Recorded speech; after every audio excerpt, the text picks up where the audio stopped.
Have you ever noticed that there are some products in the grocery store that are marketed as healthy when you know they are clearly junk food in disguise? Yes, it happens a lot. In December, the FDA actually changed the definition of foods that can get that all-important label healthy, including limits for added sugars, saturated fat, and sodium. And also, another talker, as we told you earlier, the U.S. Surgeon General issued an advisory on Friday calling for warning labels on alcohol to educate consumers on a connection to cancer. Here to help us make sense of it all is a Pulitzer Prize-winning journalist, Michael Moss, the author of Salt, Sugar, Fat, and Hooked. Michael, good morning. I have both those books. They are terrific. You are my guru on all this. So this new definition of healthy, what's in, what's out? So out is sugary cereal, which most of it is, sugary yogurt, which most of it is, things that pretend to be healthy but really aren't. What's in are all the things we've been told for years that we should be eating more of: vegetables, nuts, olive oil, whole grains.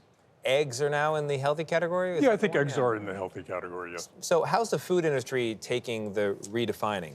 You know, as they usually do, which is finding ways to do end runs around it. I mean, it's getting so much harder to go shopping for groceries now because they pretend to make healthier products and use euphemisms for the word healthy in order to lure us into buying their products. So, for example, sugary cereal will have the word protein in huge letters splashed across the front of the package because they've added a few grams of protein when really overall that product is still really not good for you. So I really do read the labels, and once things start getting a little too science sounding to me, I start to put things back. But what do you do when you're in the grocery store looking at the labels? What are the words that you look for For ingredients? Yeah, for ingredients. Oh, that's interesting. Yeah, that is really interesting. Usually I'm looking for things to avoid, which are things that are hyper convenient, that are so easy to buy and throw in your basket and take home, and so easy to just like pour down your mouth. Those are the ones with sort of a hidden health costs. So, you know, I do the old shop the perimeter thing. And what does that mean, shop the perimeter? It really means like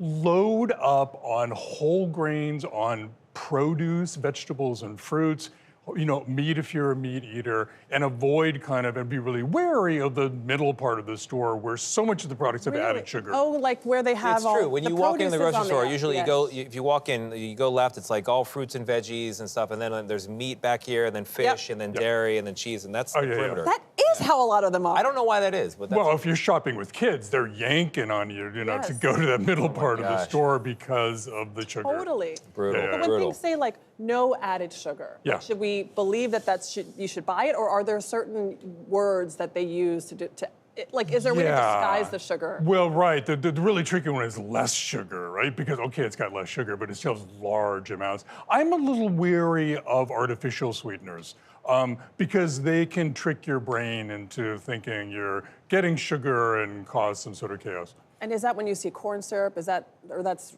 Yeah, for me, sugar is sugar. And cane sugar, beet sugar, corn sugar is kind of all the same kind of nutritionally. Yeah, and then go ahead. Well, here's a nightmare of a question in 30 seconds. Do you think RFK Jr.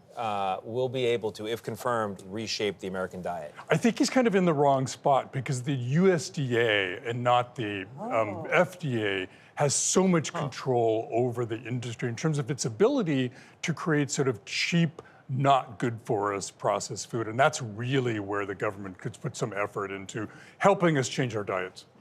Huh, interesting. Great, thank you, Michael Moss. We'll have to have you back to talk about the Surgeon General's warning next time. Thank you so much for being with us.